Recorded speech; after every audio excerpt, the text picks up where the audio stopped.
Well, in that case, is everyone ready to go from the panel side?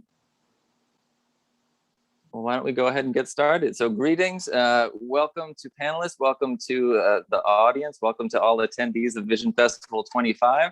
And thank you for coming for the second of our panel discussions this year. We've had 2 panels, the theme this year being fighting for the sustainability of Black improvised creative music. And thanks especially to those who were there for the panel yesterday, which was absolutely fantastic. And we're looking forward to another tremendous conversation today. These panels are part of Arts for Art and the Vision Festival's continuing long work of supporting Black arts, not only through the presentation of work at events like the Vision Festival, but really supporting and cultivating Black arts as a community enterprise, meaning one in which the arts can nourish the community at the same time as the community can nourish those arts.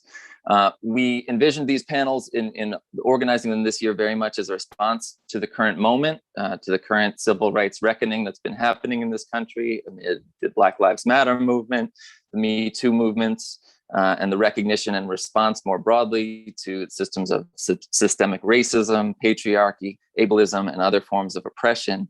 But in addition to being oriented towards the present moment, we're also very much oriented towards creating visions for the future. This was very powerful in yesterday's panel that at one point our moderator, Anthony Jermaine Ross Allam, challenged the panelists to articulate their own vision for what a world without systemic racism would look like, what an arts infrastructure, what an arts ecology would look like beyond systemic racism. And I think today, we're very much geared toward continuing that discussion and also thinking about issues of support for the arts. What would it look like to have a world in which the Black arts were supported, not just financially in a transactional sense of the artists get money for what they provide, but really ecologically, in which they're able to, again, cultivate the community and the spirit and the people throughout the world. And so we're very excited for the panelists that we have and for the discussion that's going to take place. My name is Michael Heller, and my role here is just to introduce everything. Thank you all for coming, and then to pass things on to our moderator today, Adam Zanolini. And I have a brief bio just to give to introduce Adam. Adam Zanolini is a multi-instrumentalist, an ethnomusicologist, a writer and arts organizer based in Chicago. He's the executive director of the Elastic Arts Foundation, and he's the former associate director of Arts for Art, the presenter of the Vision Festival. He's also co-founder of the Participatory Music Coalition and an active member of the Association for the Advancement of Creative Musicians, and he serves on the board of several other arts organizations as well. As a musician, Dr. Zanolini plays flute, double bass, saxophone, and other instruments. He performs regularly with PMC, the AACM's Great Black Music Ensemble, as well as with Sura Dupart's Sidepocket experience, with Angel Bat Dawid and the Brothahood, and Gira Dahnee, in addition to his own projects. Adam received his PhD in music with a certificate in Africana Studies from the Graduate Center at CUNY, the City University of New York, in 2016. And I love the final sentence of his bio, which I think sets the stage, that Adam's highest ambition is to be a community musician, to cultivate and share knowledge in order to help heal, strengthen, and empower the Black community. So I'm going to pass things on and give a very warm welcome and thanks for moderating this panel to the wonderful Adam Zanolini. Well, thank you so much, Michael, and welcome to everybody. And I just can't tell you how wonderful it is to see everybody on this platform and to have an opportunity to speak to each one of these very, very established, esteemed, knowledgeable and experienced figures in the music, musicians, writers, that I know it's going to really be inspiring, and I'm excited to be just in your presence. So thank you and welcome. I would like to invite each member of the panel to sort of introduce themselves. Thank you very much for that very wonderful introduction from Michael, from myself. I'd like you to take a moment and tell the people who are viewing who you are, and just kind of give a very brief introduction of yourself, starting with Mr. Willard Jenkins. So I get first out of the box, huh? Well, my name is Willard Jenkins. I'm a journalist, a broadcaster, an author. I wrote Randy Weston's memoirs, and I have another book coming out that is somewhat related to our conversation. It's a book called Ain't But a Few of Us, and it's a series of interviews with the relatively small number of African-American music writers, music journalists, discussing their challenges. I'm also the artistic director of the DC Jazz Festival in Washington, DC. Thank you very much. Next on my screen is Isaiah Collier. Hello. I'm Isaiah Collier. I am a multi-instrumentalist as well, a observer and a consistent learner of this great Black art form that we celebrate and call jazz, in addition to being a composer, arranger, activist, and still learning at the same time. And I've also worked with Mr. Adam Zanolini with Angel Bat Dawid's Brothahood project, in addition to leading my own group, Isaiah Carr and the Chosen Few, which we were fortunate enough to have featured last time with Mr. William Parker and a lot of other great musicians. So, yeah. Thanks, Isaiah. Next on my screen is Kwame Coleman. Thank you, Adam. Hello, everybody. My name is Kwame Coleman. I'm a pianist, keyboardist, as you can see in the background there, and a musicologist as well. I teach at NYU at the Gallatin School of Individualized Study. I'm also a proud CUNY grad, so shout out to CUNY. Absolutely. You know, I have a long history in the music that goes back into family, but the work that I'm doing right now is on a book on the jazz avant-garde of the 1960s and the critical debate swirling around musicians like Ornette Coleman and Cecil Taylor and what they were trying to accomplish in their music. So that's where my research is now, and I'm still making music. So it's a pleasure to be here. Thank you. Thank you so much, Kwame. Last, certainly not least, is Mr. William Parker.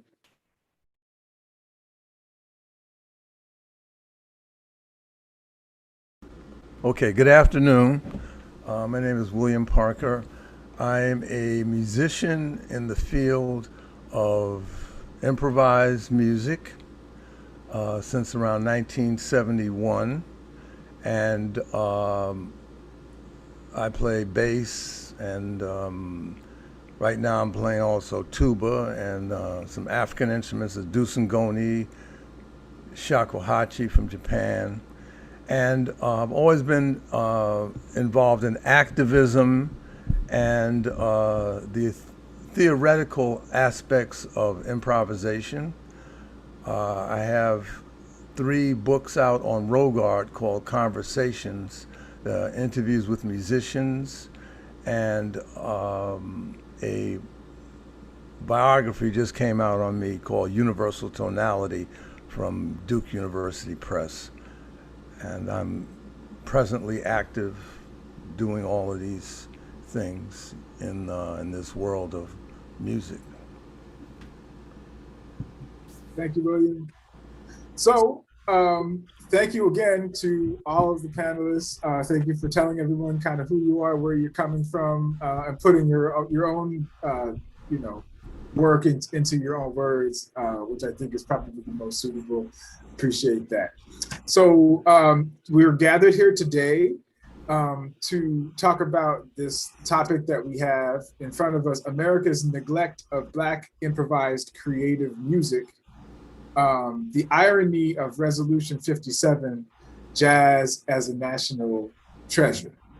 I thought maybe we could start, since we have that as part of the title and part of the kind of the frame of our discussion, to think about that resolution that was introduced by the Honorable John Conyers Jr., who was this Democratic senator from Detroit.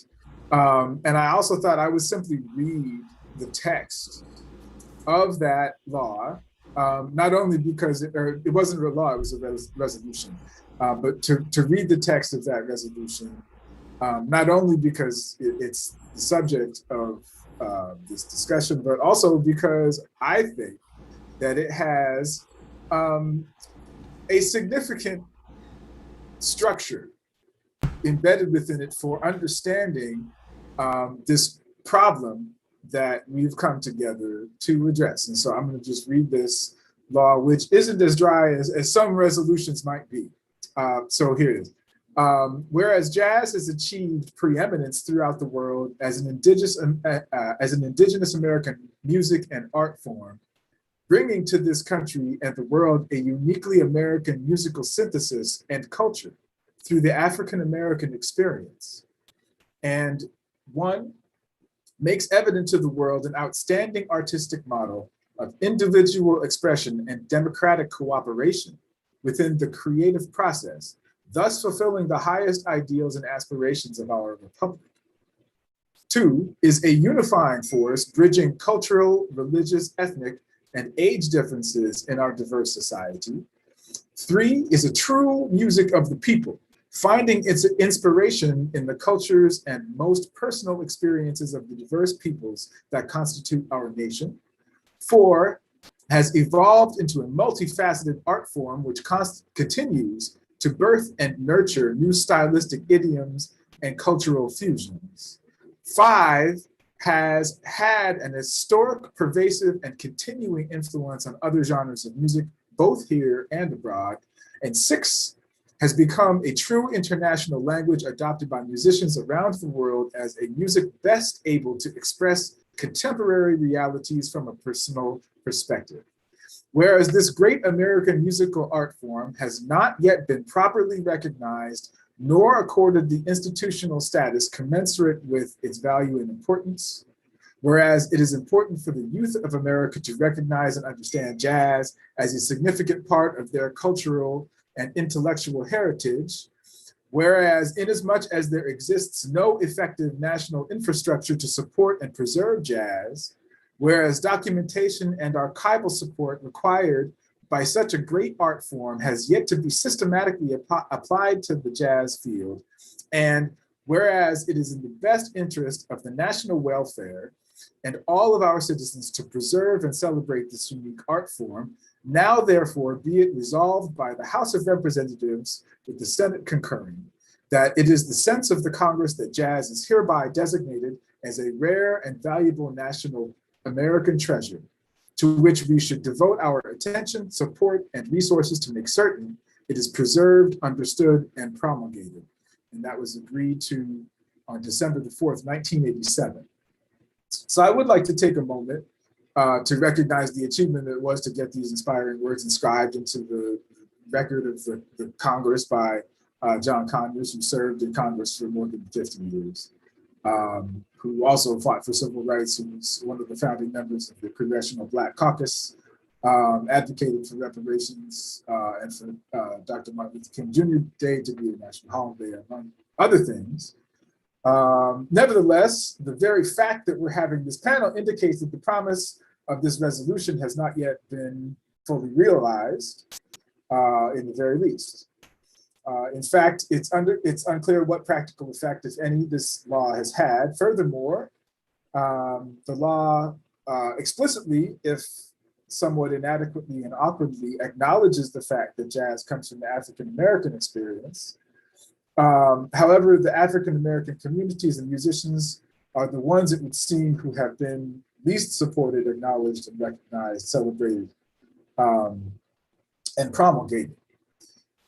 So we might expect that a nation that recognizes a particular art form as a national treasure, not to mention a shining example of the best of America's principles and democratic values, we might imagine that that nation would not only honor some jazz musicians towards the end of their career or allocate some limited resources to fund their individual projects, but that that nation, especially if that nation happens to be the mightiest, most powerful, wealthiest nation that has ever existed on the face of the earth, that it would do whatever it took, take whatever measures necessary to make sure that the practitioners of this miraculous art form are at least able to live in America.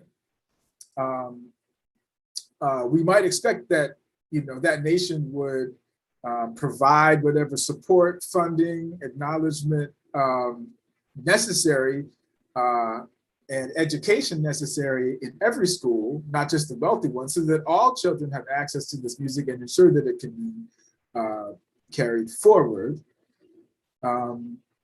I would argue that if we did expect that, however, we would be guilty of failing to observe and to learn from the history of this particular nation, the United States.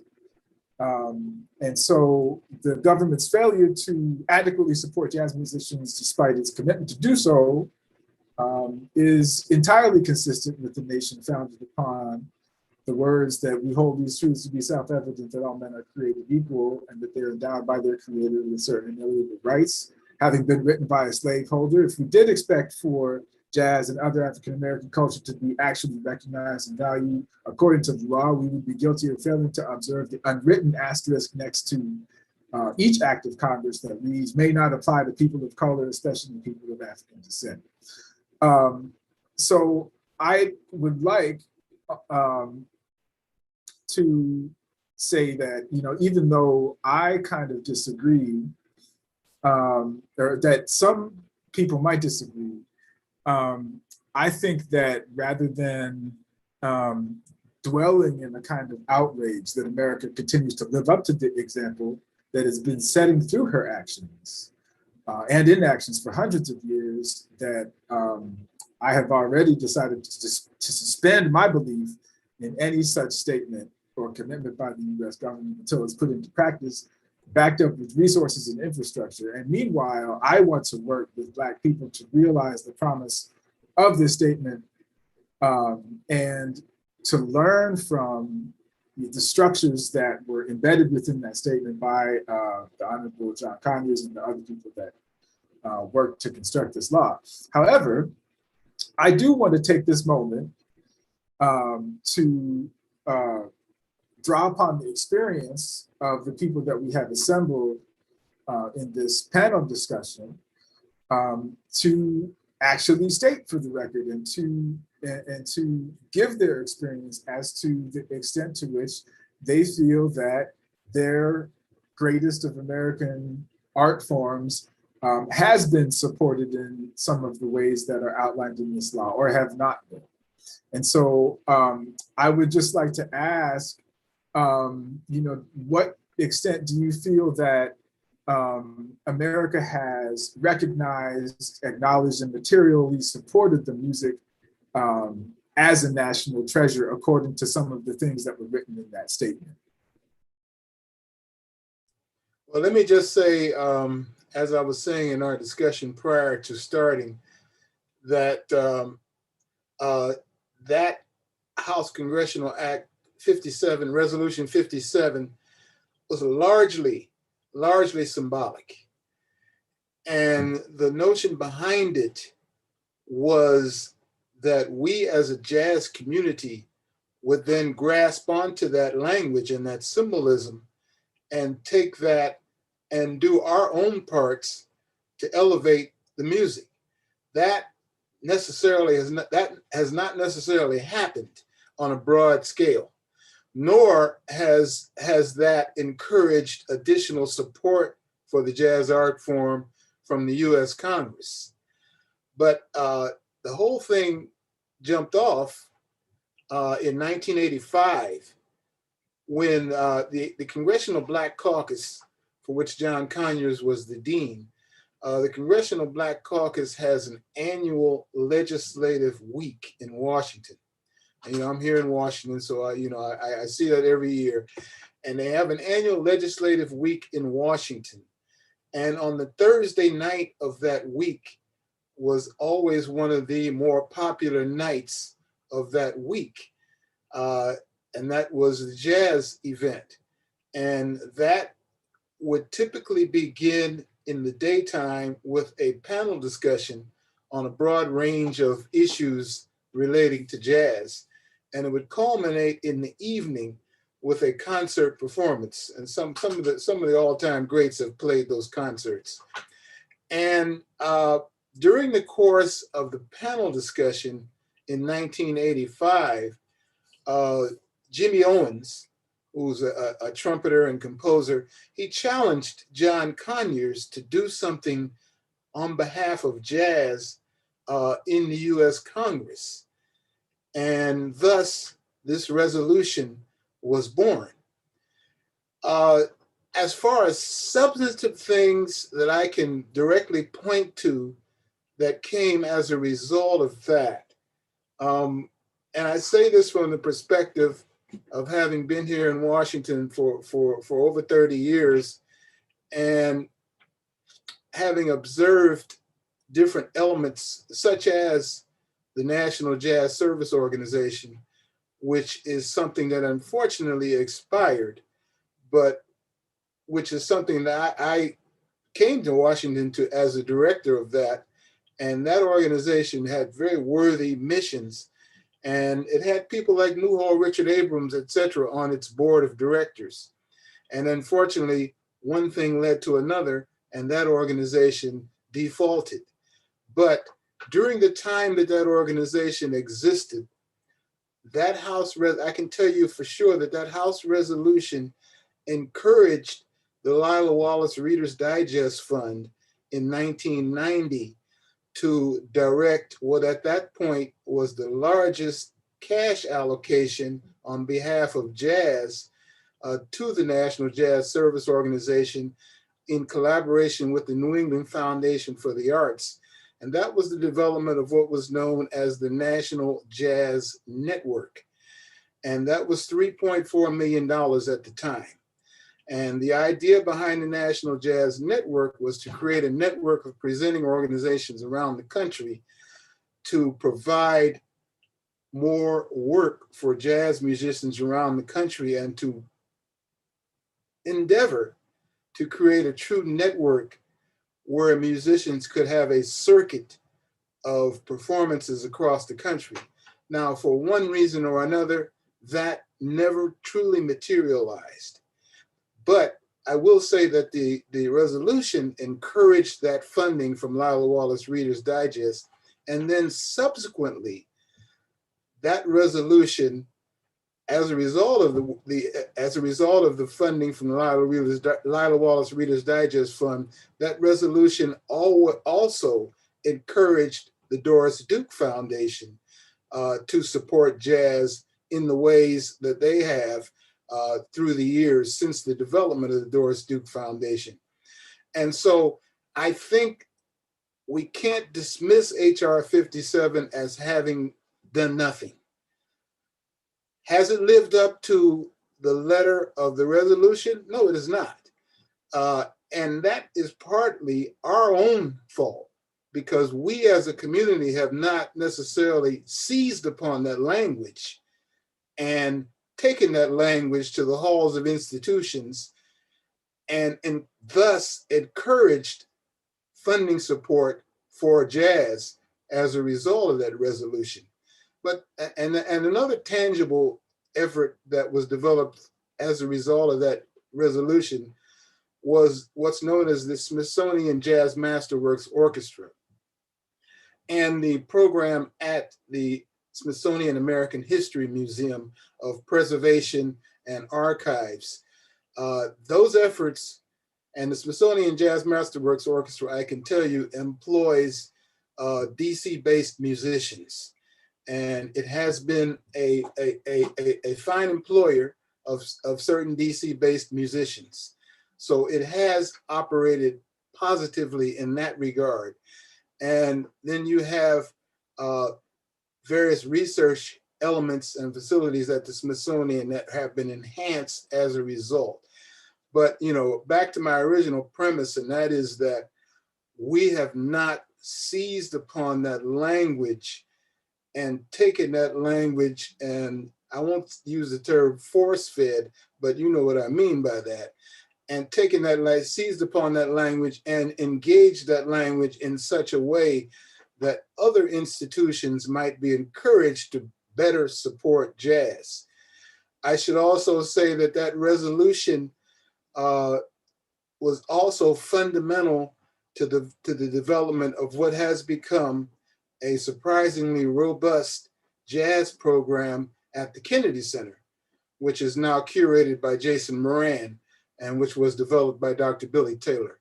So I agree with the premise that that resolution hasn't necessarily created the kind of tangible effects that many of us thought it might.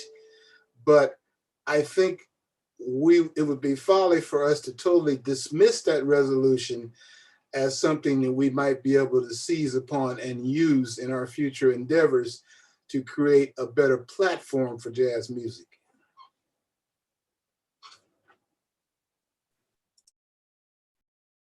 I mean, thank you so much for that extraordinarily rich history of that resolution. There's many things I didn't know about that, and I mean that's what I was sort of hoping, was that someone could say, you know, something positive that came out of that effort. I feel like it's an extraordinary effort to have those words and those principles and that structure kind of inscribed in that effort, and I feel as though there's still might be opportunity for us to move forward from there and say, okay, there is this, you know, structure of all of the areas in which, you know, we need support. Hopefully we can learn something from, you know, that the National Jazz Network and the way that it didn't necessarily materialize. Is that something that's relevant now? Is there something we could create? Did it not work for a really good reason? And can we make something else that would work? Or was that not really the best idea to begin with, and it failed because it, you know, was flawed from its premise? But besides that history, I wonder, you know, what do any of the other panelists have to say about their experience as jazz musicians or people working in the jazz space, or people who have distinguished their work from the, you know, from the idiom of jazz in terms of their experience of being part of a nation which claims jazz and Black creative music as a national treasure, in light of the situation that we find ourselves in now, which seems sometimes to be somewhat desperate. Yeah, hello. They said jazz, they didn't say Black creative music, did they? And when you say jazz, when they had record stores and you had jazz, you could get Anita Baker in the jazz section, Stevie Wonder was in the jazz section, Albert Ayler, Louis Armstrong. So it seemed like to me, Black creative music covers a wide range of music that that says just what it is, Black creative music. You could say from ragtime, as Beaver Harris used to say, to no time, a 360-degree experience. It just seems that when they mention jazz, they're not talking about all the aspects of jazz, all the musicians that play different kinds of music. So when it comes out to giving the money and acknowledging that it's a national art form, I mean, it's kind of hypocritical, because in one way the voting rights bill is largely symbolic.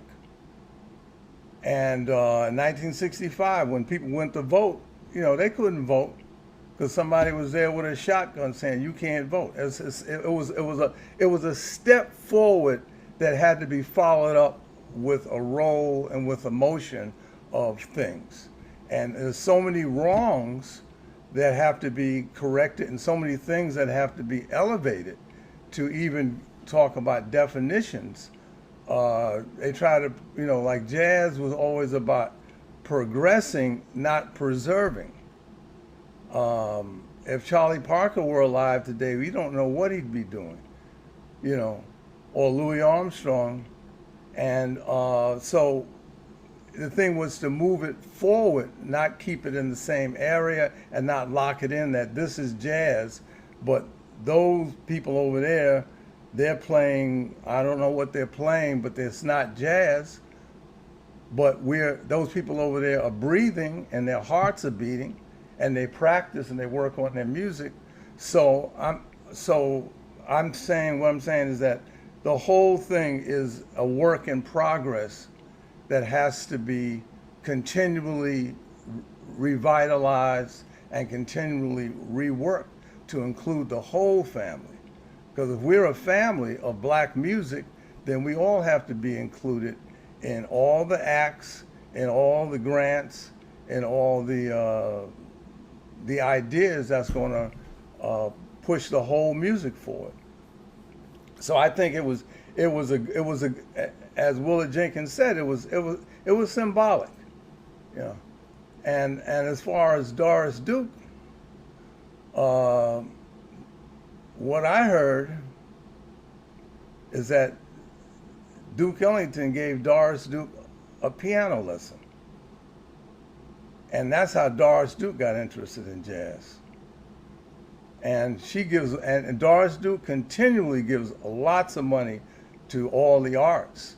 And so all I can say, it must have been some piano lesson.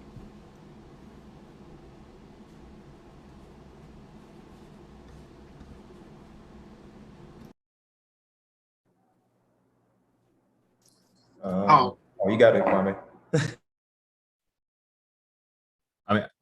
Well, okay. Well, thank you, Isaiah. And I want to just piggyback on what Mr. Parker said too. It makes me think. I've been doing a lot of thinking about this, and a few historians, theoreticians, people like George Lewis, other folks have talked about, how much of a community-based endeavor this music that we call jazz is, this music that we call improvised music is.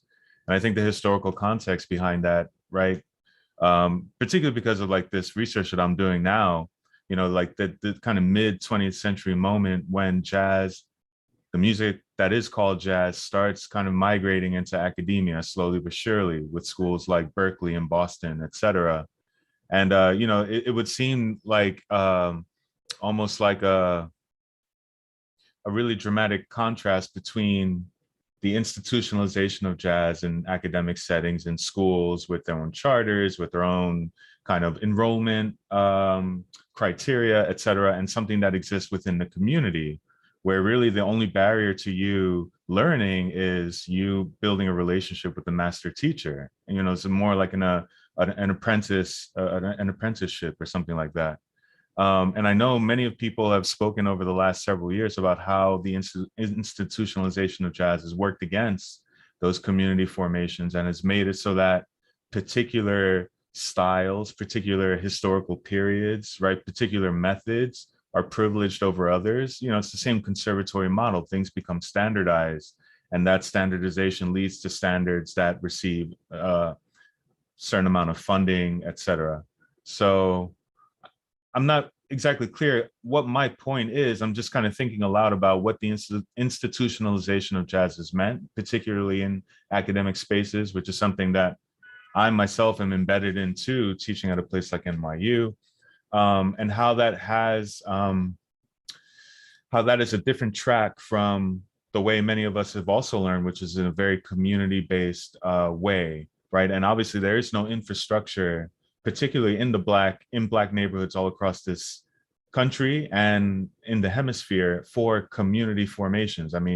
There is funding one can apply for at the city, state, and in some cases, maybe even national level, but it's few and far in between.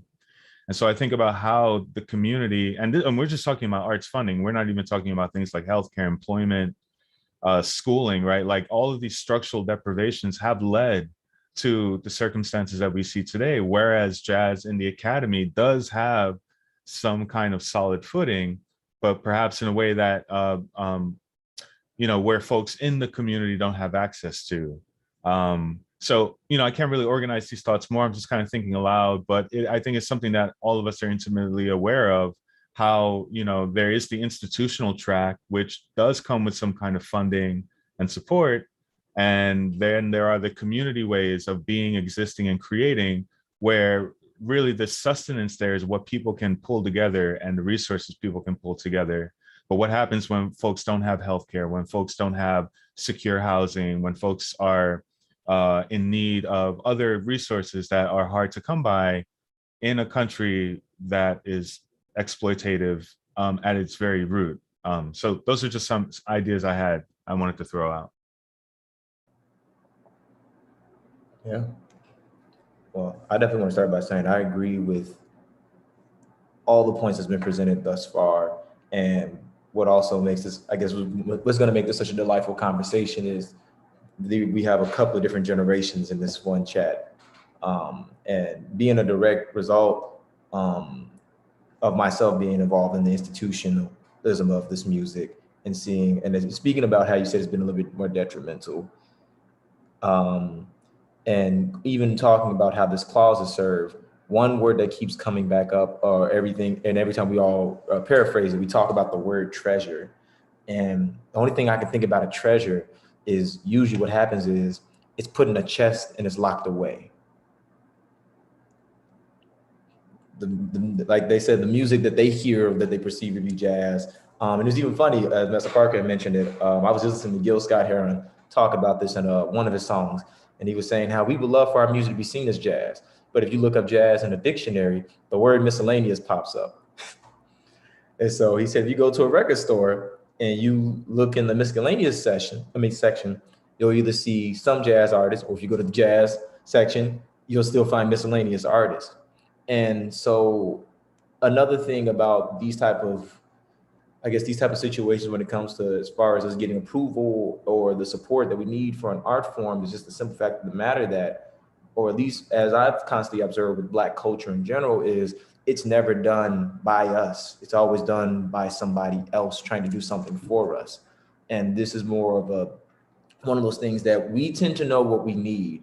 So if you want to help, we can definitely capitalize on the resources that you can present for us, but we have to do it the way that we have to.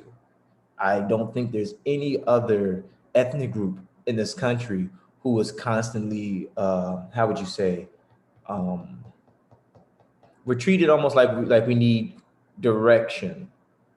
And the direction that we receive is just like any other culture and any other group on the planet. It comes from the relationship within it, from our elders all the way to the youngest coming to come together. But when we constantly have a lot of outside stuff whispering, well, you should do this, you do that, we lose sense of priority on how to go about organizing and structuring the things that we need.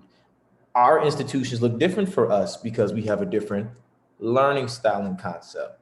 Our presentation of the culture has been different because of what we have experienced. And so when we get people who kind of goes, I like how that looks, maybe you guys should go, whoa. Time out. We should ask ourselves that question before we say what we want to suggest. Is that any of our business? And it's just too much of other people's stuff and our own. And so it makes it harder for us to really, I don't know, how would you say, get the things that we need to get to where we're trying to go. There are a lot of grants that could help a lot of artists of color, but you gotta be able to say certain things in certain ways, even though I'm literally giving you everything that you want to hear, but if it's not said that way, I can't help you. And another thing is the diversity of the music. That's a big word that I do not like because it's kind of a contradiction. If you want people to come together, the word shouldn't be diversity, because the key root word in the word diversity is to divide versus inclusivity. Jazz is definitely an inclusive music, but the more we keep using these words, these subconscious and subliminal definitions take root in the back of our minds, and we are constantly acting on the behalf of diversity. little bit or more or smaller ratios. It's interesting. And Kwame, you can probably attest, and even any of you gentlemen who have also went to any institutions where there's quote unquote jazz music being taught, you don't, at least in my experience, do not see a lot of African-American students sometimes in these programs. There's a lot of disparities because of this word diversity, but we're not trying to move or thick and thin people out. It should be about bringing as many people together to have this dialogue within these 12 notes that we just so happen to share on this planet. But once again, when the people who this type of stuff is supposed to serve aren't being serviced, or every time we feel like we get an opportunity to start putting things together, other outside influences come in to disturb it. It makes it harder to really reap the benefits of certain, definitely equity as well, but more so ever though, for us to have a fair chance for us to do things the way we want to. We once again, we do not monetize anybody else's musical community. We don't say, oh, you shouldn't be playing this type of Latin music. Oh, you shouldn't be playing this type of European classical music. We're not saying any of that, but anytime we are trying to move ahead or do something different, we're always told, well, you should go this way. You should go that way. But it's hard to go in a direction that has not been mapped. This and once again, we have people like Master Parker and people like Mr. I'm sorry, Willard. I can't help it. It's a respect thing.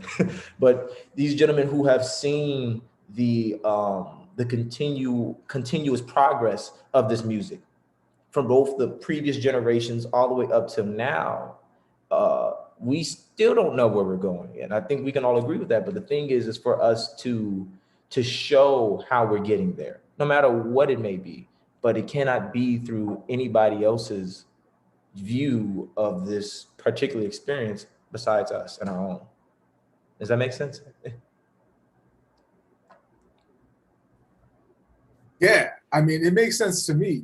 You know, I mean, I know you a little bit, you know, from outside this context, and I've seen the work that you are doing in the community that you've been doing for years, even though I don't mean to, you know, call out your age. You one of the relatively young brothers on the scene, but the work that you've already done is really remarkable and extraordinarily inspiring and makes us all very hopeful, I think, because not only are you kind of an extraordinarily talented and accomplished musician, but you're also working to keep this music really thriving and inspiring within the community that it came from. And I think that's really, really an exciting thing to see, especially on kind of the intergenerational level.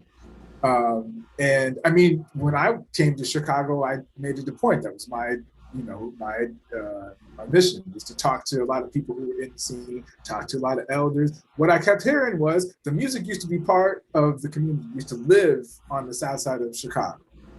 And it wasn't just jazz, it was soul, it was funk, it was rock, it was gospel, it was all of those, all the musicians had to be fluent in all of those languages. They all flowed into and out of each other. They were all happening at the same place at the same time. All of them were in communication with each other. But what I think I'm hearing, you know, among the panelists is saying, okay, maybe, you know, part of the issue is, you know, that we're vivisecting and cutting up and dissecting the music, which is much less segmented than, you know, it would appear from reading this resolution. Like jazz, you know, is this very, very important national treasure. They don't mention any other thing besides that. And, you know, Kwame was talking a lot about, you know, the institutionalization of jazz. That's another thing I hear is like, you can go to school and they have jazz programs in school. They don't necessarily teach you how to play funk. They don't necessarily teach you how to play reggae. They don't teach you how to play a lot of things that you would learn through more of a, you know, like an apprenticeship, you know, mentorship kind of scenario that I think, you know, the music kind of came from. But to me, it also kind of begs the question. So our topic is America's neglect of Black improvised music. And I'm thinking, you know, who is doing the neglecting? Who do we expect to support the music? You know, or do we expect the support to come from outside or within the community? I think that's something that people are, you know, kind of getting at too, is, you know, we have this music, but it's sort of being, it's drifting into other spaces, it's drifting into other institutions, it's drifting outside of the community. And I think there's this kind of, this debate about, is that because it's being extracted from the community? Is it from a lack of support from within the community? Or what is that about? So I'd like to ask the panelists your take on that. Like, how do you see your relationship?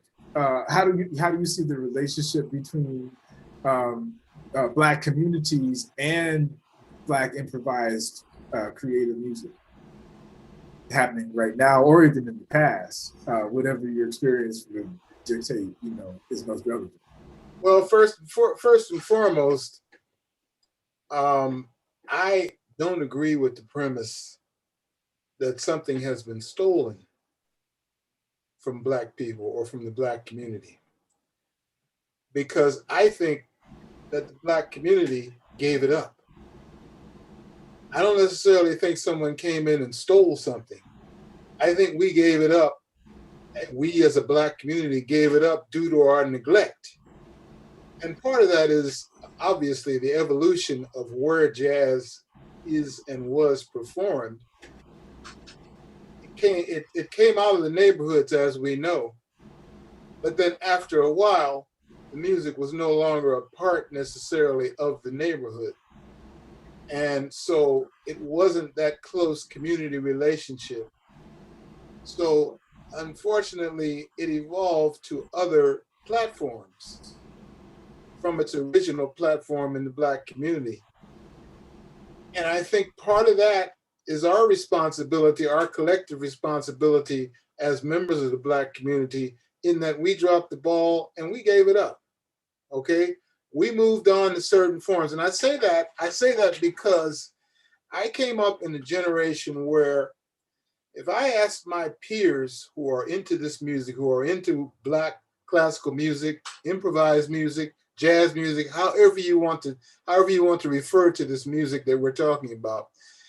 When I talk to peers about this music, and we have discussions about, well, how did you first get into this music? How did you get introduced to this music? The great vast majority of us were introduced to this music in our homes, largely by our fathers, and largely by our fathers' record collections. Our fathers played the music in our homes. We were exposed, thus we became interested in the music. Unfortunately, the generation that followed mine didn't have that same relationship and that kind of home environment with that kind of record collection. Because unfortunately, my generation, which is the so-called baby boomers, my generation became overly enamored, that's only way I can put it, overly enamored with Black popular music, starting with Motown and other forms. And so by becoming overly enamored with those forms, we gave up the relationship that we had with our fathers and with our parents' record collections. Thus, our record collections didn't necessarily reflect the same broad degree of musical interest that our parents' record collections reflected. Thus, generations coming up did not have that same connection with that music and with those records that some of us, from perhaps mine and William Parker's generation, that some of us got at home. And so that continued to evolve to the point where people grew up and not knowing what jazz was or what jazz is. And I'm using that term jazz loosely because I recognize the fact that that word has been there have been many who have had taken great issue with that word jazz, but I'm using it as an overall kind of an omnibus term.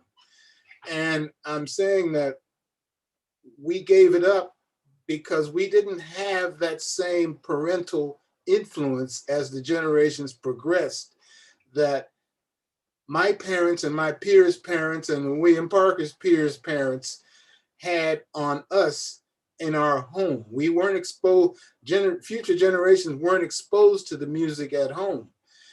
So I've had the experience of teaching jazz history and jazz appreciation courses on the university level. And I can't tell you how many times at the end of the semester, the final exam, inevitably my final exams, the final question in the final exams is a gimme question. In other words, everybody gets the points for that. And the question was always, what did you know, what did you find out about this music, or what about this music did you learn in this course that you hadn't known before? And inevitably, I would receive a flood of responses to the effect of, wow, you introduced me to some music I didn't even know existed. And so the actual existence of improvised music is foreign to many people coming up. And I think part of that stems from what happens in the home.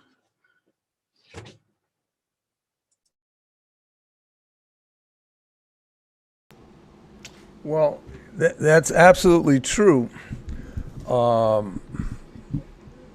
You come up listening to records, getting interested in the music. And just to recall from my experience, what happened was, I was in the projects in the Bronx, and there were lots of musicians playing saxophones and trumpets, and we had our local music store.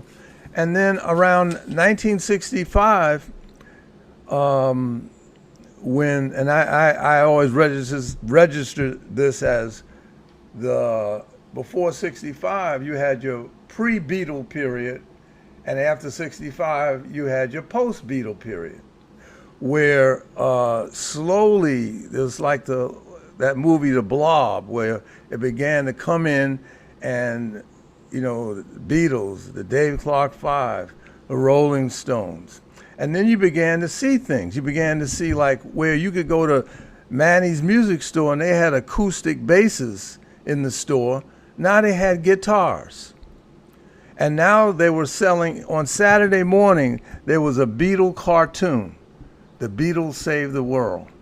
They were selling Beatle suits. They were selling Beatle wigs. They were selling, everything was Beatle lunch boxes. Now, I never saw Thelonious Monk lunchbox, and they may have made it, and maybe I didn't go to the store that day, but I never saw Thelonious Monk lunchbox or Thelonious Monk's hats for sale. So we were slowly being taken over, and we were pushing back, because you had places like the East 10 Claver Place in the 70s that was playing the music. They didn't allow black people in the East. It was all, they didn't allow, did I say black people? They didn't allow white people in the East. It was all black run Afrocentric place. You had Positively Black, you had soul, you had Like It Is at Archie Shepherd. The music was, but still, it was, we didn't have that force behind us to combat things, and then which led up to MTV. And then when MTV came, we should have had a MTV of jazz.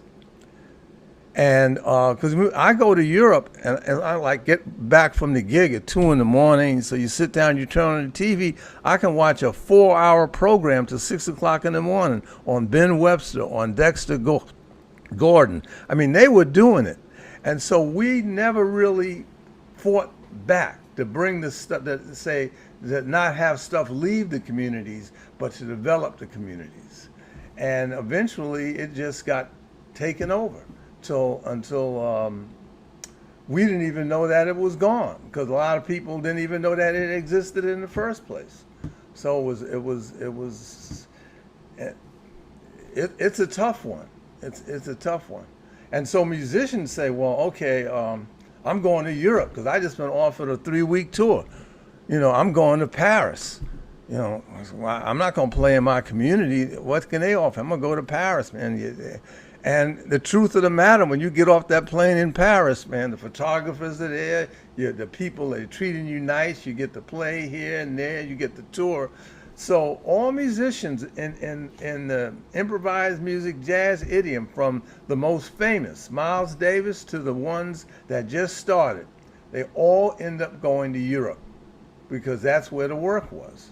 And it slowly began to diminish in America and replaced by, pop music, just overwhelming. And so how do you get that back? We can talk about the art ensemble. Went to Paris in 1968, 69, and they came back and they were trying to do stuff and going on tours, and it just wasn't the same. You can ask, there's actually not many members left of the art ensemble, but you can ask, only one left, Roscoe Mitchell and Don Moyer, I guess, but you can ask them, what was it like coming back to America? I remember they played the Ann Arbor Jazz Festival, and there were still colleges, there were still things happening, but again, it was on the decline, and it slowly went down, down, down, down, till we have what we have today, where we have to rebuild things. And it's I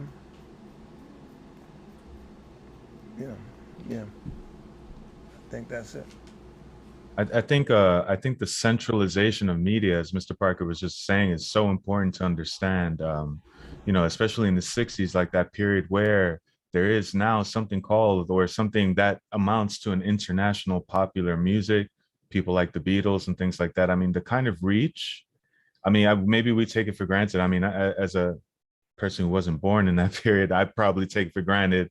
I try to remind myself all the time how much of a seismic shift that was, when you can have these, a group like the Beatles from the UK to get that.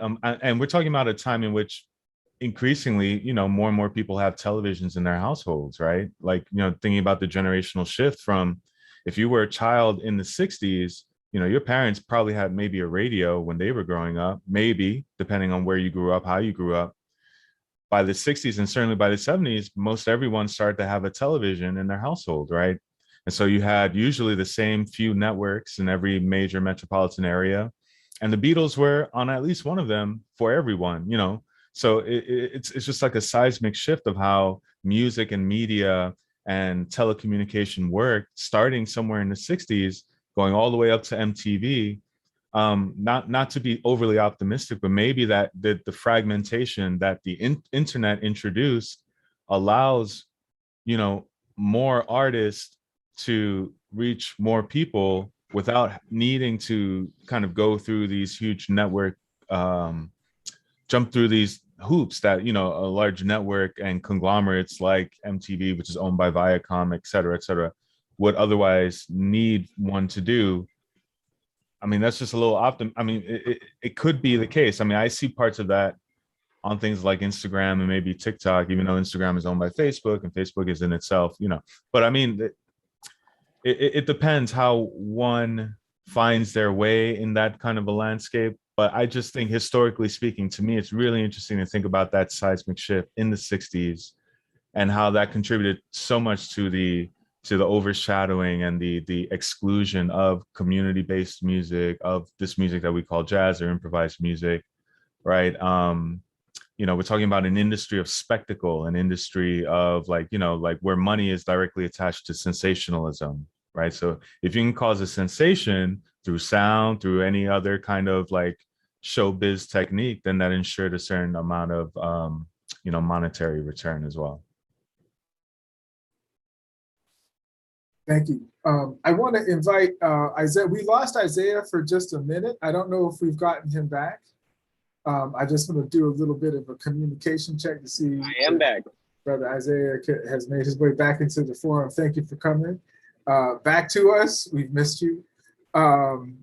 I don't know how much of the discussion you caught. Just wanted to catch you up. We were kind of talking about the relationship between the community and the music. The music sort of drifting away from the community, and some of the factors that had led to those that kind of diminished engagement of Black communities with jazz that range from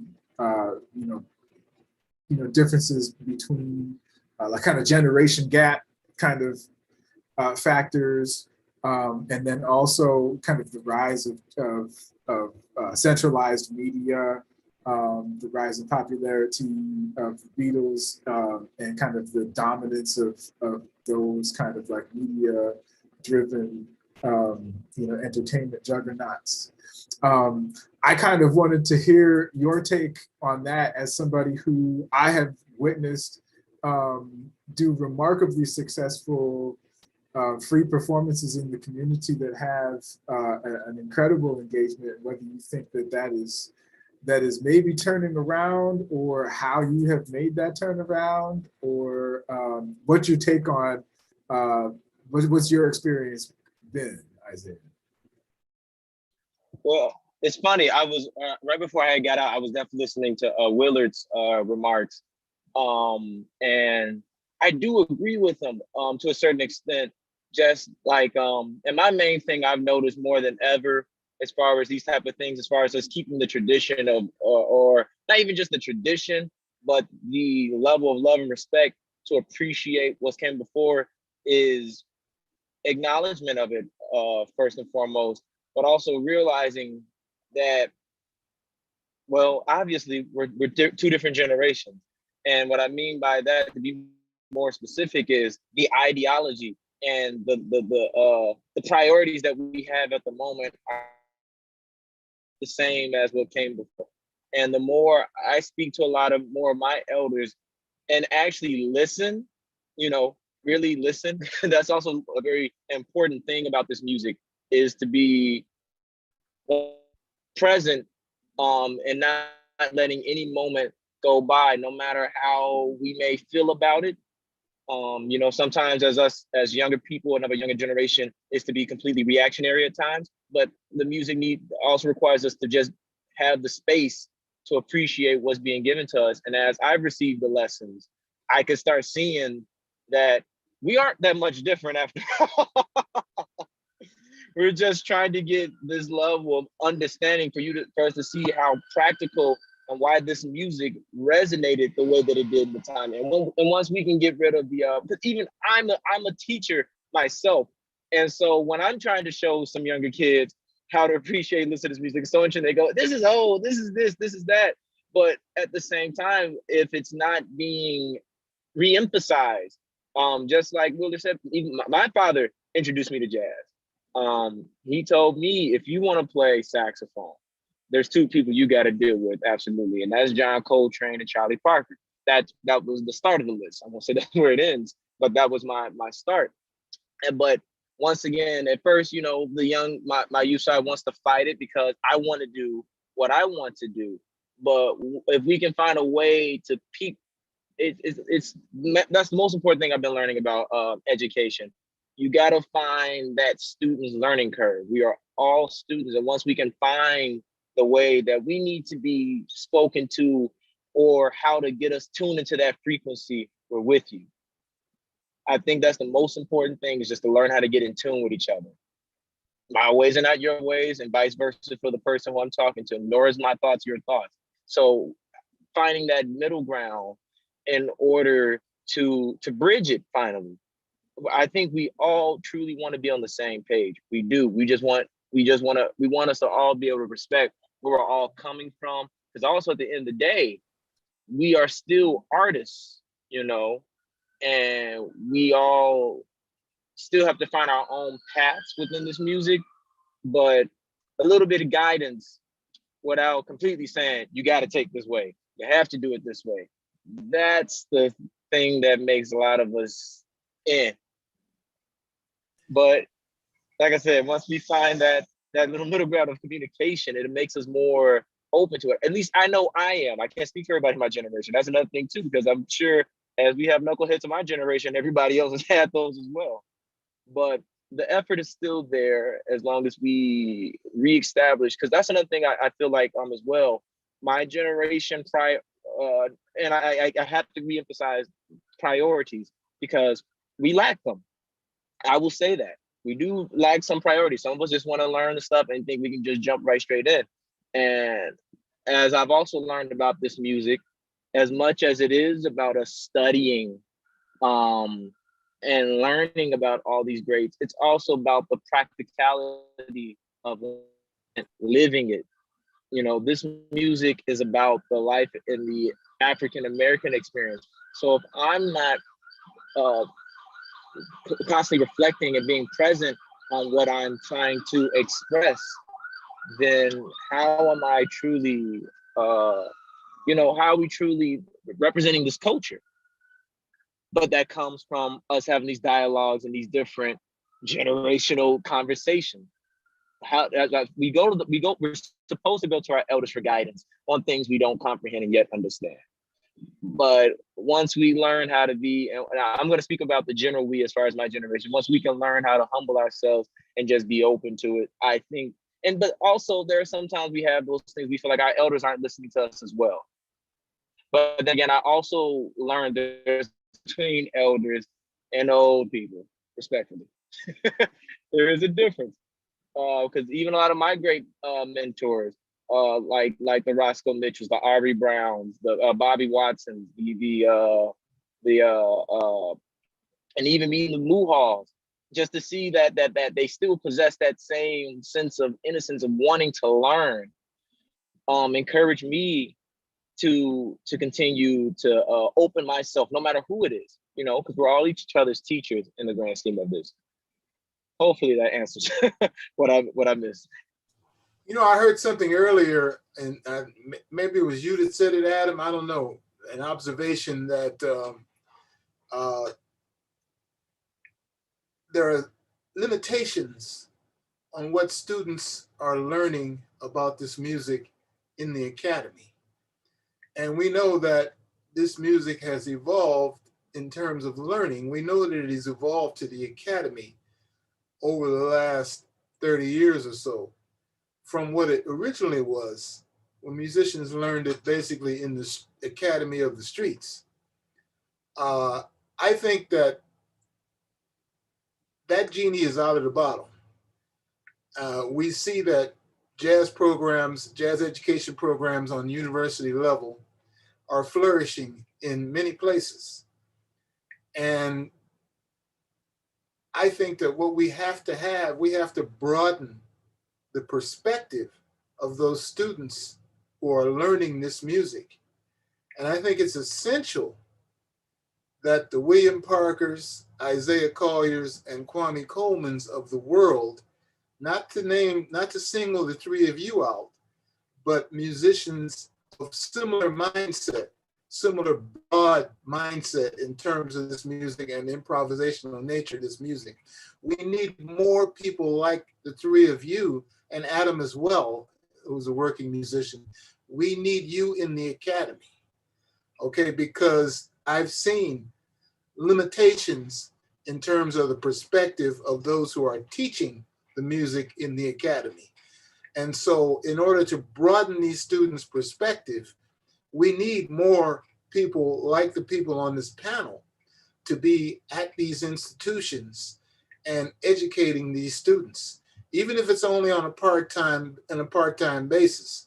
I recognize the fact that you have a performing career and you're not necessarily available to be full-time educators, but we do need people with broader perspectives on this music to be in the academy and to be directly impacting these students and their development.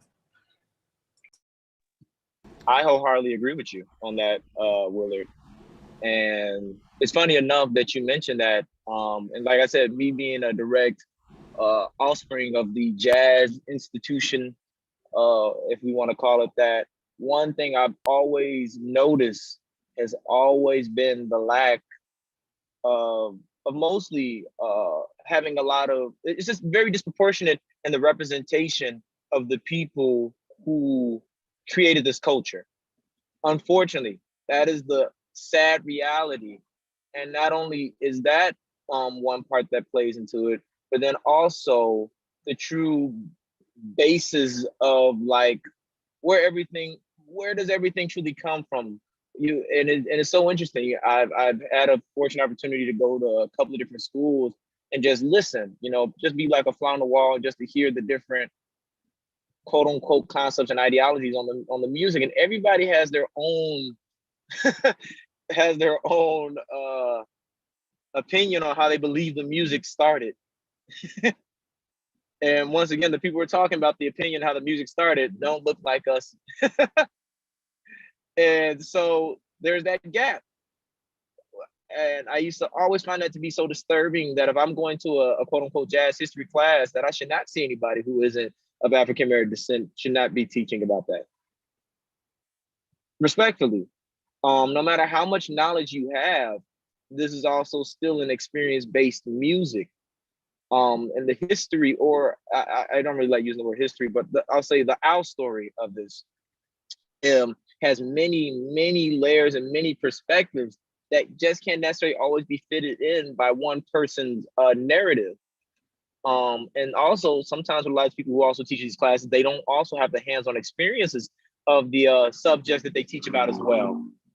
Because I also find and believe, like Master Parker said, that, and I think we all can agree, that there's so many veils and so many different faces of this music, that when we're talking about the history, which side of the history, you can talk about world history, but Asian history is different from African history versus the European. So like, how do we get to the exact, the exactness of it, but also having those proper people who are qualified? I believe a person like a William Parker is more than qualified if they needed a jazz history class about the beginning of a spontaneous improvisation and spontaneous composition. These are certain people who should be in those positions. But then the university would say, what are their credentials? And I would say, have you heard the records? But and so these opens up all these different debates about who's credible and who's not. But I always feel like, and I can only use Master Parker as an example since he's here, it's only fair, but more than qualified, if you ask me. More, but once again, the institutions don't have that as a priority, unfortunately. I have seen the discrimination within these institutions. I have experienced it myself, and it's a battle. And I'm not going to say that it's not something we can overcome, but it is something that's going to take time. But once again, I feel like it's also something we're going to have to implement ourselves. Because one thing I was inspired by, especially growing up in Chicago, and as Adam and a lot of people told me, like the AACM used to have a school. Actually, they used to do their school program at Chicago State University, which is where I'm actually finishing up some of my my education up as well. And so they would make these things more available to community bases. No matter what instrument you played, if you didn't, you could come and study with people like Moo Hall, study with people like the Roscoe Mitchells, the George Lewis, the Wadada Leo Smiths, and get the knowledge that one, not only the knowledge of, of practical music history, theory, and all that stuff, but just also experience from people who are currently living in the now. That is just as important as the past, because these are the things that helps us navigate to our own respective futures. Yeah, that's exactly what I'm trying to get us to. Thank you both so very much. And I just kind of wanted to ask this question, which is, given sort of some of the analysis of where we are and what some of the problems, I kind of just wanted to ask each of you, what's maybe not the number one thing, but what's one of the most important things that you can think of to help us move forward out of this position where Black creative improvised music is being neglected. What would your prescription be? Each of you doctors of music and culture, what would you prescribe for this situation? You know, if the resources were available, what resources would need to come to bear on this situation to take a positive stride forward? To take the music to the community and to present the music in affordable ways. Simple as that. Well, I think we have to get it back. Music in the school system, music in after school, music taught by a variety of people. I mean, I was talking to, speaking of Muhal, Richard Abrams once, and he was saying in the 40s and 50s they had these big bands where they had people who could read the music backwards and forwards. Then they had people who couldn't read a note. Then they had people who were blind, people who could see, people who could walk, and people who couldn't walk. They had like it was a community band, and everybody was invited, and it was respect for everybody's inner voice. And I think that's our strongest calling, because the music itself is deeper than the culture that it came out of. All right, so where we're born, so this is Africa, this is Asia, but the music, that's part of the framework we might put it in, but the music itself is not connected with any culture. It comes from the spirit, and so we've got to recognize that, and that there's all kinds of ways of learning the music and coming to the music. I mean, you know, Kenny Durham went to NYU, and NYU failed Kenny Durham. And I'm sure if Monk had gone to NYU or Charlie Parker, they would have been failed too. Because, you know, you put everything in a box, and the box has got to be open. I mean, it's got to be open to your individual voice. I mean, you know, Anthony Braxton, we were talking, and I said, well, you know, Anthony, you should be able to do anything you want to do. Or George Russell applied for a gig at Lincoln Center, and he had, like, this is when Lincoln Center first started, and he had electronics in the piece, and they wouldn't give him the gig because they said, we don't book anything with electronics. I said, this is George Russell. You should be able to do anything you want to do because you developed this music your whole life. So who should say what you shouldn't and shouldn't do? So I think we have to be more open. If you look at all the fake books, you have a lot of tunes in these fake books by the same people. I won't mention any names, but you don't, you know, and they got that same Sun Ra tune they had in there since the 50s. You know, I mean, Sun Ra has got thousands of tunes. You know, open up the idea that this isn't the only way to play the piano or the only way to play the saxophone. You know, how many young people know about, did they teach John Gilmore? What was he doing? How did he do it? You know, what had happened during the meetings of John Gilmore and John Coltrane? What did he tell Train? What did Albert Ayler tell Train? Okay, so these things have got to be conveyed to the students that music isn't in a box. It's like wide open. It's wide open, whether you know, and you can't stop it. You know, and also the idea that beauty, because we mentioned something about we have to keep moving forward. I mean, and I'll sort of backtrack on that and say this, that when Coleman Hawkins played, when he played beautiful music, it wasn't old and it wasn't new, it was right in the moment. Now, did Coleman Hawkins, does he have to try to find some new kind of fingering? If he wants to. Does he have to find some new kind of anything to do? No, he can keep playing what his beautiful sound is, and it will be continually be beautiful. The sky is always beautiful. The trees are beautiful. They don't have to come up with something new.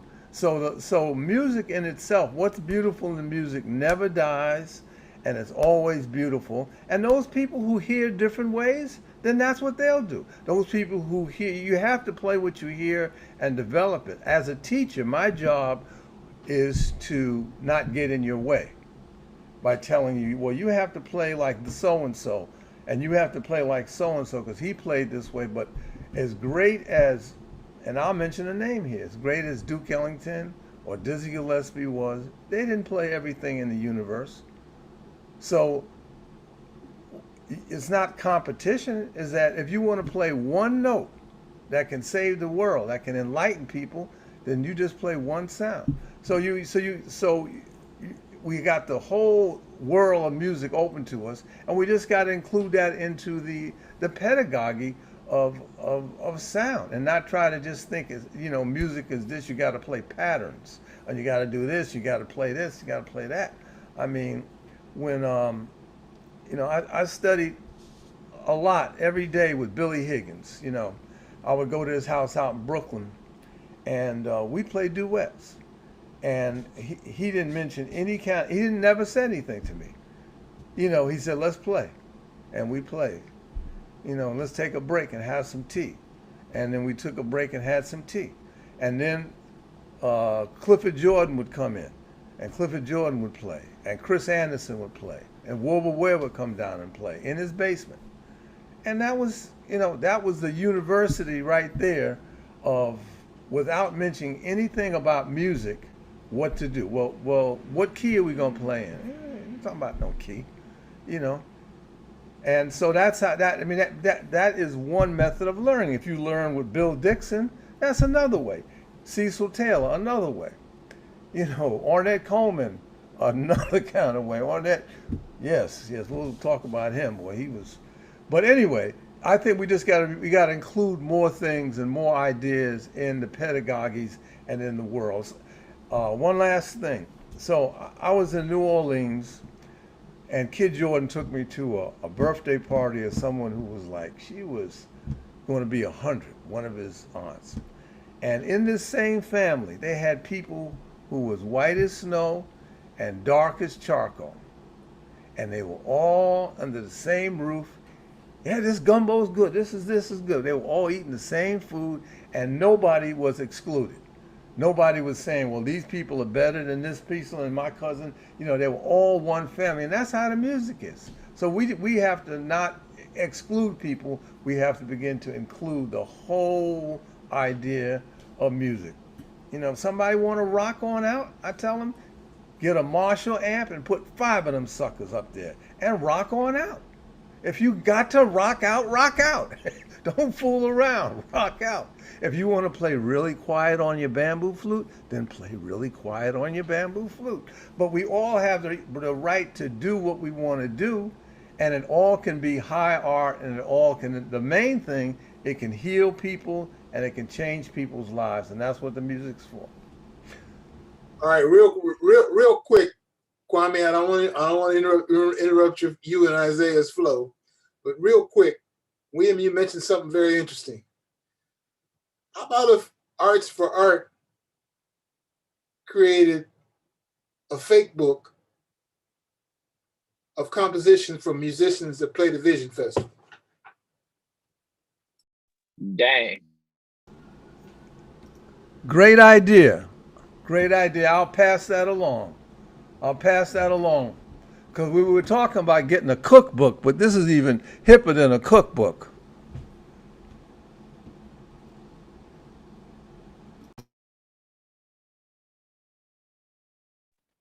Oh, wow. I don't know if I can follow up that, but I think I got something. But in a similar fashion, how Master Park was just talking about it, one thing that I feel like that has to be truly emphasized is also the musical geography of jazz. And what I mean by that is, though we know who the Charlie Parkers are, we know who the Charles Mingus are, we know who the Bud Powells, the Monks, we have to also know who those people are for us in our own respective cities. This music is not just bred in one place. Once again, it's about the collective experience of African Americans in this country. So jazz isn't just subjected to one place, and people can say that it was birthed here, but then I would say that's not true, because the concept of this music was also still coming out of the concept of what? Improvisation. And as long as we've had the drums taken away from us, no matter which part of the country you were at, you had to echo the vibration of improvisation in order to be here and to create the new cultures that we have now. And so, like, for me, when I was coming up on the scene in Chicago, I'll never forget this. I went downtown to the Jazz Institute of Chicago, and I saw this cutout of this short man. And I said, who is that? Everybody looked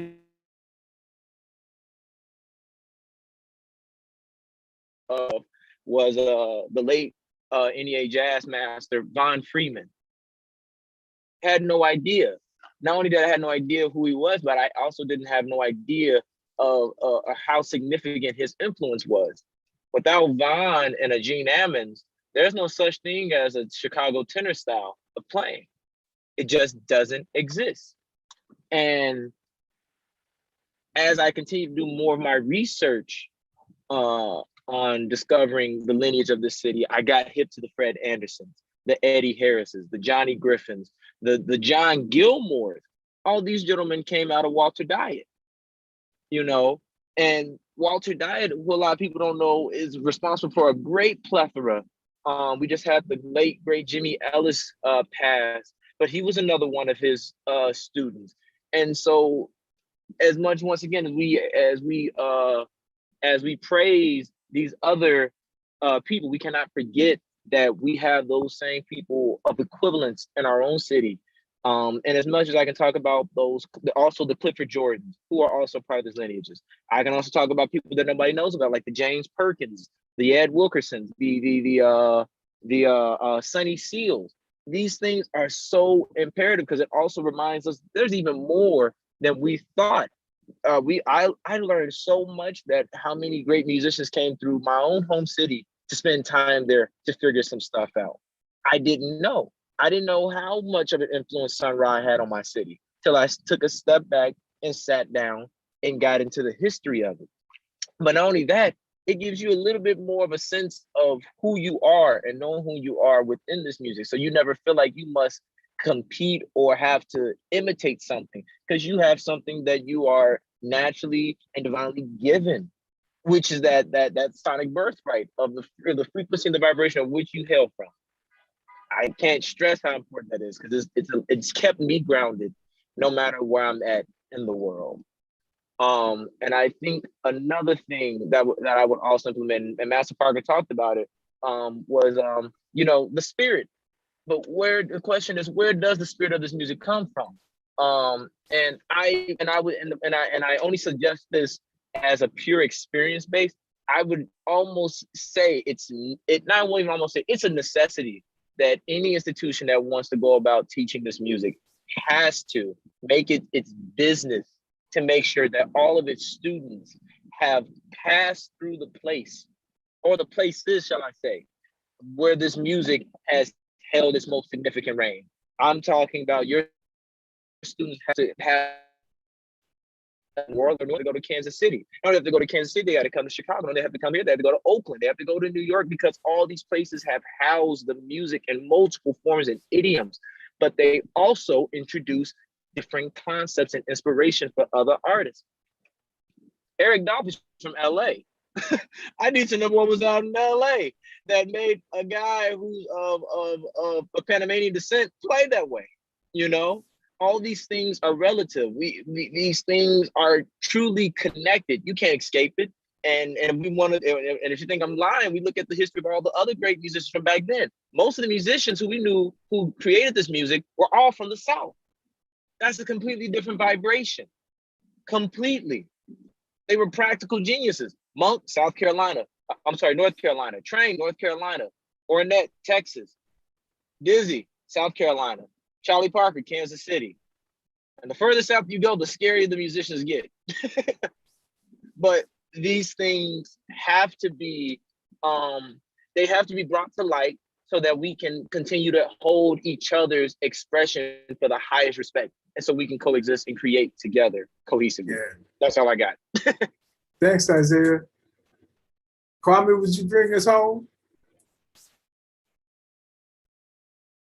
I mean, it's really hard. I feel like there's so much that's been said that, you know, I can only but co-sign.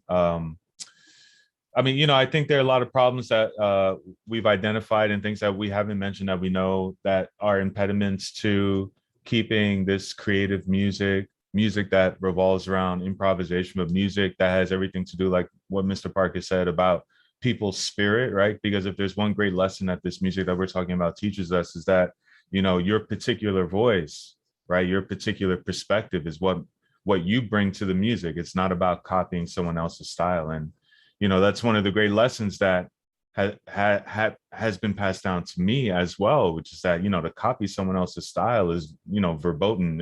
It's not something that should be encouraged. What should be encouraged is you building from what you've learned from others, both living and those who have passed, and distilling it into, or incorporating it into your own unique voice. But I think what I wanted to end on is just like our attention on those structural barriers. A lot of it has to do with things that we already know, like the allocation of resources, like music in the schools, right? You know, like my mother is a primary school teacher. She teaches in an elementary school in Harlem, which is where I grew up. The school does receive funding from the city, but the music program and all the arts programs are always the first to go, or always the most tenuous, right? You know, I think about a lot of the folks who I grew up around uptown too, who, you know, college was not within arm's reach. Not that you need a college education per se to be in any way kind of successful as an artist, but there is something that a college education can offer you about perspective and history, right? A way of understanding the world you live in that I think is invaluable. I don't know how many people I came up with knew that. And if they didn't find that out at some point, it came somewhere later. But, you know, I myself went to a city school for college, and that was because that was the school that I could afford. And I got a great education there. There were people I came up with who couldn't afford that either. So I think one of the greatest barriers is access to education at every level. It's something that, you know, just on a national level, we do a terrible job with. I think a lot of the problems that we see in our social and political spheres has to do with how undereducated people are, and how education is used, or the deprivation of education is used as a weapon, right? And has been since the very beginning, right? But more than that, I would love to see more funding for community-focused education. I would love to see teaching artists be able to have their studios, right? Like an old-fashioned French salon in someone's basement, in someone's brownstone, in someone's living room. You know, that was a lot of the way in which I learned as well, and have that receive some kind of funding as well. But more than anything, I think, yeah, having these conversations is really helpful so that people can strategize and be able to pool together resources, information, and talent so that grants can be secured, so that, you know, community-based institutions can remain and maybe work in collaboration with bigger institutions like, you know, like colleges and universities in Chicago and New York and metropolitan areas, not in metropolitan areas in the South, you know, these big land grant universities, et cetera, et cetera. So that's really all I had to say to close things. I think, you know, identifying strong steps forward to collaborate, to secure resources, and knowing where they should go is something that maybe we can do and figure out how to do together. So yeah, thank you. I really hope so. And I want to thank everybody for their insights so far. We're not done, because right now I want to just kind of open it up for questions for anybody on any of the other participants or the attendees to ask the panelists questions. I would ask that if you could, please use the Q&A function. You can use the chat as well, but the Q&A function is nice because the questions are open to the panelists, and we can keep track of which ones have been answered and which ones are still open. But while maybe some of the attendees are formulating their questions and asking them writing them in, I would like to introduce a question that was asked by the great Reggie Workman, who had to kind of step away, but he said, how did racism and corporate interest affect the music? I want to open that to anybody who wants to jump in.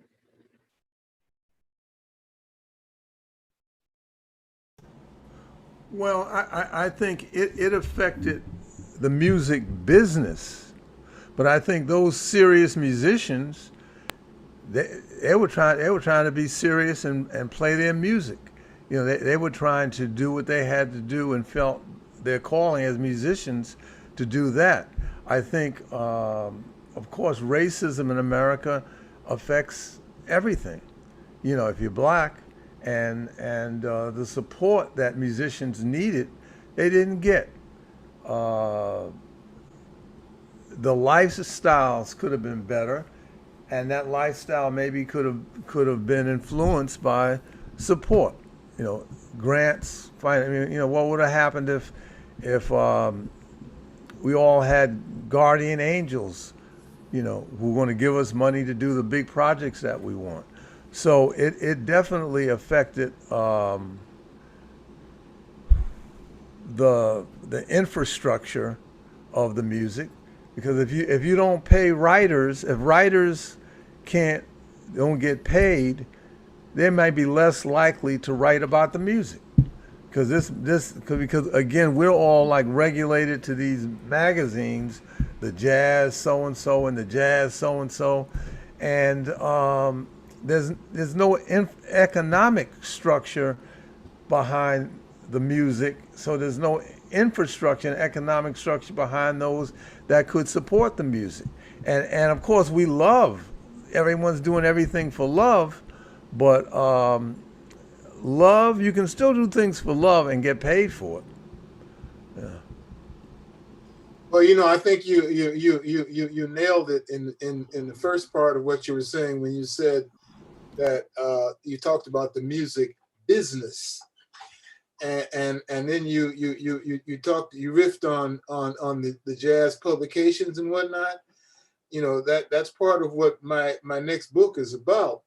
The foundation of it is, part of it is the fact that, let's take for example, Downbeat magazine is over 60 years old, and in those 60 years has never had an African American editor. Same thing is said for Jazz Times magazine, and these are the so-called Bibles of the music. These are the publications that that a lot of enthusiasts turn to for their viewpoints. And when those viewpoints are not expressed from a broad perspective, including in fact driven by the original African American perspective on this music, then future generations are not getting the full story.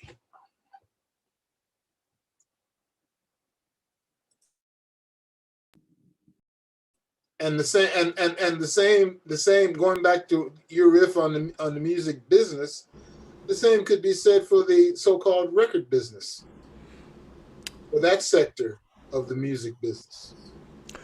So was there ever a black downbeat? There have been several publications, jazz publications, published and edited by African Americans. I mean, you had like the Cricket.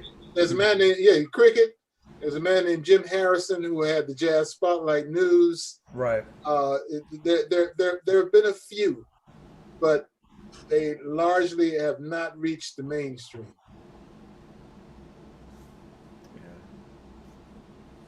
Thank you. I have another question. Joanne Cheatham out in Brooklyn had Pure Jazz magazine. Were you hip to that one? No. Okay. So, well, that says it all. That says a lot right there.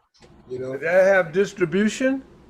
Yeah, it had some distribution, but certainly not what it needed to achieve in order to reach a broader readership. Right. Yeah, there were a few. What's her name? She's not black, but Mingus's wife. She had a magazine once. it's called Changes. Yeah, Changes. She had Ornette Coleman in there, and I mean, I got them all in my files. I have to look, but there were a little bit, but Right. not, yeah, not like it should have been. No.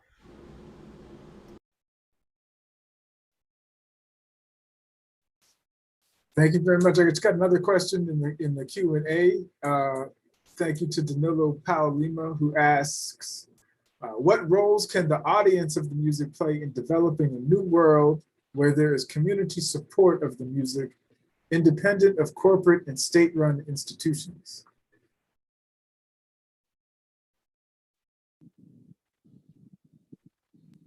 Well, I think the audience that is fervent about this music can help to further grow the audience for this music. The biggest issue facing this music and its continued evolution is audience. We know that we have superior musicians across every stylistic perspective of this music we call jazz. We have superior musicians all over the country. But in order to continue to practice this music and to thrive, these musicians have to have an audience. So audience development is the biggest issue. It's our biggest job is to grow the audience for this music. We have more than enough musicians, more than enough music, more than enough creative perspectives on the music coming from the musician's side. But we have really dropped the ball in terms of developing the audience for this music. Mm-hmm.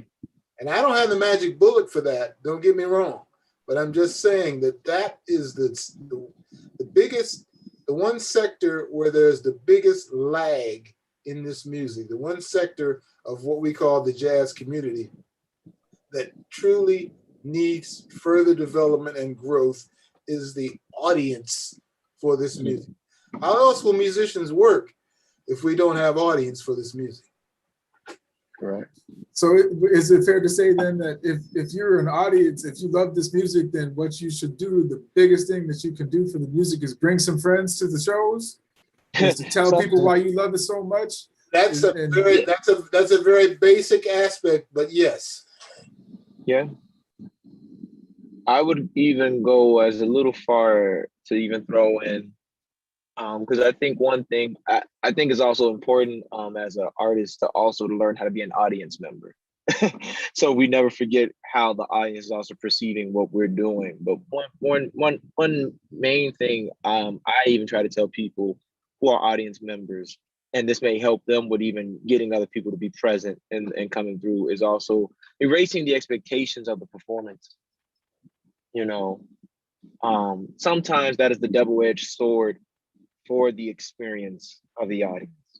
Well, you know, Isaiah, you make an excellent point in that a big part of the audience development responsibility is also on the musicians. Mm-hmm. And a part of that some musicians overlook is in terms of their overall stagecraft. Yeah. In other words, musicians tend to overlook the importance of conveying a coherent message to the audience beyond the mastery of their music. Yes. Musicians have to be more forthcoming to audiences. I mean, coming on stage, playing, and not saying anything to the audience, that's not doing anything for audience development. I mean, going back to what I said earlier about my experience teaching jazz history and jazz appreciation courses on the university level, I would always assign students to go out and hear the music and to write papers about what they heard. And I would get comments related to, well, you know, I found it off-putting when the saxophonist, after he or she finished their solo, they walked off stage. I found that off-putting. So stagecraft is an important element that some musicians miss out on. Some musicians are so entirely caught up on the creative aspects of their craft that they tend to overlook the necessity of having some measure of stagecraft, which conveys the importance and the beauty of their artistry to the audience from a verbal perspective, as well as from a musical perspective. You have artists need to look at them, need to view themselves always as educators. Okay. We see that's the only problem though. You hit it right there. Some artists feel like their responsibility is to play well and to play creatively and allow that to speak for them. But I'm afraid that that's missing part of the boat. Artists need to do a better job of conveying what it is they're playing, why they made those choices that they made, and those kinds of elements to the audience. That particular composition that you just played, you played 20 minutes worth of a composition. What inspired you to write that composition? What was it about that particular music or that particular composition that spoke to you? And convey that to your audience. Audiences love that. They love being communicated with, and they love it when artists explain what it is that they're about. Now, it might be for some artists are more verbose than others. I understand that. It's always a personality issue. I understand that. There are a lot of introverts playing this music. I understand that. But there needs to be a greater recognition of that responsibility on the part of artists. I'm sorry, go ahead. Oh, sorry, Isaiah. Yeah, I just want to chime in very quickly and follow up on what Mr. Jenkins, Willard, it's also respecting, if you'll forgive me, but what was just said about I think letting people into the process is really important, and it's something that I've observed, especially during the COVID-related lockdown. One aspect of the performing arts that people, I think, took to very well was live streaming. Now, live streaming without live performance, obviously that's not something that people would prefer. But one thing that I did see work out is when folks would have, like, let's say, open rehearsals and live stream that, or maybe just a musician who's practicing or working out an idea, whether it's being live streamed on Instagram or through something like Twitch. And for those who don't know, Twitch is a kind of like online streaming platform that video gamers use to kind of like show their gameplay, but it allows you basically to have multiple screens or multiple angles of vision happening at the same time. We're talking about an entire planet's worth of viewers who will tune in to watch people work through ideas, right? So it's not only used by video gamers now, it's not only used by gamers, it's used by music producers, performers as well. So I think letting people in on the process and being able to do it from the comfort of someone's studio, someone's rehearsal space, will also bring people in, so that when folks actually go to cities and towns and venues, then, someone will be like, oh man, I saw their stream, or someone linked me to their stream, or it's on YouTube and I saw it. I can't wait to see the concert as well. So I think, allowing people into the process and kind of showing how the gumbo is made in a way will I think entice people to also follow up and pay the concert ticket. But also those streams can be monetized too, such that the artist can receive direct donations for their time. Because obviously, thinking about electricity bills and the equipment that it takes to set up cameras and maybe having someone run that system, some folks take to technology quicker than others. Some people don't want to be bothered, but there's always someone who can at least do that, and having some kind of PayPal situation or direct transfer so that, staff can be paid for those streams can happen, I think works really well. And I see more and more artists taking advantage of that. So that's what I want to say. And just piggybacking on something you said, this music is largely a mystery. to so many people who don't play this music. It's a mystery how this happens. It's a mystery to many people how it is that you are an improviser. What does that mean? I mean, are you just playing things off the top of your head? Or is there a blueprint? Or what is the case? And so I think that artists being more forthcoming. Now, granted, everybody is not a great MC like a Cannonball Adderley or somebody like that. Okay, but I think musicians being more forthcoming with their audiences will do the development of the audience and development of the music a world of good. Yikes. This is such an interesting topic because I see the duality in both perspectives, as far as especially as mostly what it translates to me is a stage presentation.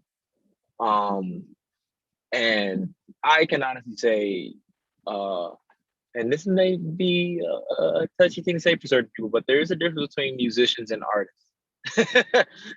Some people just are musicians, and we tend to know who the artists are. But not only that, but then we also look at the concept of a performance art, especially when it comes to the realm of music, and how we in this idiom of music, how we have managed to find ways to break away from certain traditions. You know, you go to a classical concert, any symphony or anything, there's no talking at all. More than anything, you probably have a program with program notes. And that's how you know this is going on. And sometimes, I guess even I'm guilty of this as well, Willard. So I'm gonna throw myself under the bus.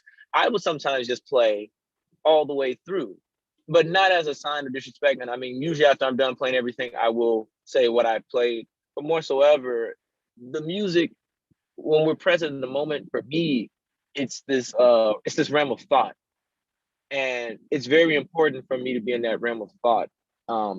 More exactly, let me not be distracted with any of the things that are happening. I have to be present. If I'm not present, I cannot make those people in the audience present. But still, this is so weird. I can only speak about what I do. I cannot speak about what everybody else does. And the other thing is also, though, a lot of people aren't taught stage presence as well.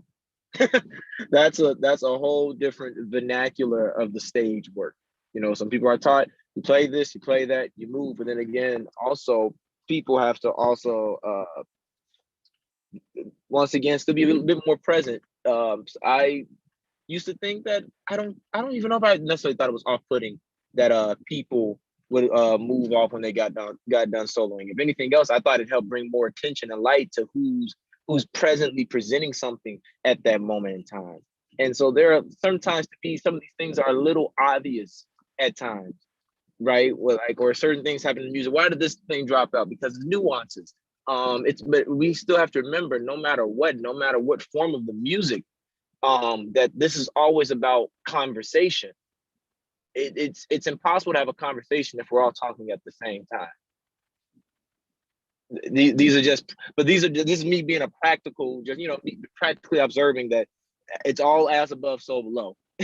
To me, the music is always going on. So all these things are just, they are here, if that makes sense. Yeah, I mean, I just want to say, I mean, this has been a very helpful discussion for me as somebody who's a presenter, who does a lot of work to present musicians. And I think, you know, curators, presenters and stuff, you know, we can recognize which of our musicians are the kind of gregarious people that want to tell the audience how to engage the music and explain that and have that relationship. And if not, you know, maybe I can step up and do that. Or maybe I can get someone, you know, MC to really engage with that audience and help them to frame that experience in a way that's going to make it more meaningful for them. Or I could write some program notes or something. I think that's an extremely valuable tool. I do agree that I think the musicians should take as much responsibility as they can do. They also have kind of an awful lot of responsibility just getting their stuff to the stage. And I find that to be a way that, you know, people who aren't necessarily playing, but who are presenting can really be more engaged and help to, as you say, increase the engagement, increase the audience, which is something we really, really need to do. And that's kind of the point. We want these messages, we want these positive vibrations to enter the community, where I think this is, the music that I love, that, flows in and through and out of the jazz idiom, moves beyond it, references it back, or however you say. I find it to be very healing, inspiring, and constructive music that does something positive in the community, and it's not doing its work if it doesn't reach the community. And so you just gave me a way that I think I can help to make things better. I'm just really grateful for that. I think we have time for one more question, and one more question just came up. Says Danilo Powell Lima says, I've noticed that a lot of the audiences at improvised music concerts I've seen are white, including the ones that I've organized. Has that presented problems for the performers on this panel? What are those problems? Do white audiences have a distinct responsibility as supporters of music? Whew. We're asking the hard ones on today. Well, I mean, since the 70s, okay, running out of time. That was one of the first things we all noticed, that how come there no black people in the audience? Where are the black people? And and now it's 2021, and we still kind of ask that question, but it's like, it doesn't. After a while, whoever comes to the concert is there to hear the music, and is supposed to be there that night, and maybe we'll play something that will change their life or enlighten them. And if they're black, they're white, whatever they are, they're there, and we're playing for them. I would like to see, of course, more black people, because I know that people need this music, and as part of their culture, part of their heritage. So they should be coming out to the concerts, and always thinking of ways to try to get people to come out to the concerts. But I think one of the hippest ways is to take the music to the people. Like when they had the Jazzmobile, is to get these traveling bandstands and go to the neighborhoods, and from 6 o'clock to 8 o'clock, set up and play. Then afterwards have a little something to eat and drink and talk to the people. And then next night, go to another neighborhood, then go to another neighborhood, then go to another neighborhood. And I think that's one way of reaching people. Now, whether they'll come, it's just like if you have all free concerts, and if concerts are free and people are coming, and then you say, okay, I think I groomed the people. Now I'm going to charge $10 for the concert. Whether those people will pay the $10 that came in for free, I don't know. I mean, that's a whole nother, it's like, what happened to the people? We just pay, they spend $300 on a pair of sneakers. Like, like what's going on? But anyway, you have to reach people, and any way you can. And I think we'll all have individual personalities. Some of us are quiet, some of us are not. Some of us talk a lot. Then we have to get the audience that responds to what we do. And Sun Ra was Sun Ra, Marshall Allen's Marshall Allen. Anthony Braxton presents the concerts the way he does, and that's the way it is. And hopefully there'll be a balance and things will work out. But the main thing is that the music is great, it's full of love, and that people have to. That's the message to everybody, that the music will help you, enlighten you, and do more good than harm to you. I appreciate that so much. Unfortunately, that's going to have to be the last word. Well, fortunately, it's a great way to go out. But we are out of time. I want to thank all of our panelists, William Parker, Willard Jenkins, Kwami Coleman, and Isaiah Collier. Thank you so much to Arts for Art and the Vision Festival. And let's just keep on moving forward in a positive direction. Peace and blessings to everybody, and thank you for joining us. Well, thank you, Adam, and please give my best to my man, Douglas Ewart. I will. I definitely will. All right. Thanks, everybody. Thank you, everyone. Take care. Peace. Bye-bye.